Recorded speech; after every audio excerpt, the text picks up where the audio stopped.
Wow, it's nice.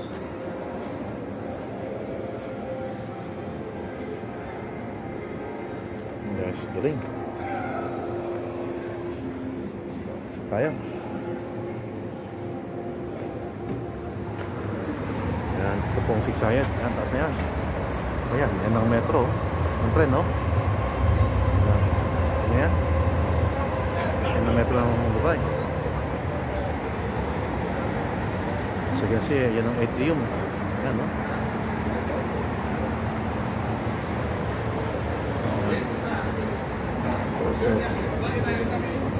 Dito tayo sa London.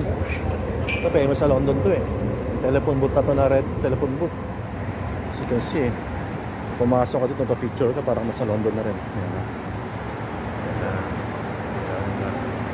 Tapos in front, Dubai. Yan. Nandiyan ka sa telephone booth na yan, parang nasa London na. Diba? And guys, thank you for watching. Please subscribe and likes so you can follow mostly all activities and events happening in Dubai. So yan, ito lang ang ilaw, oh.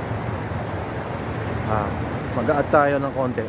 Atin ang videoan tong dito sa may ano, sa fountain. Magugustuhan nyo itong fountain na to. Itong fountain na to, mula ito sa tulay. Isipin mo tulay, may fountain. Tapos bumabagsak sa river. Ito tumitigil lang to pag may dumadaang yate. Dito. Yan, no? Nakikita nyo na yan. So pupunta tayo. Mag-close tayo dun sa loob para makita nyo. Yan. Ganda ng tipo. Ferrari, oo. Dito, mga ganito sasakyan. Normal na to dito sa Dubai. Mga ganyan sasakyan. Parang naman na lang, pang-karniwan na dito na lang yan. Alam mo ng Dubai, dito lahat ng rest and famous. Namiss ko itong lugar na to. Dito ako nakatira. Sa amo ko. Turo ko sa inyo. Yan. Hindi ko tayo dito banda. At doon ako banda nakatira dati.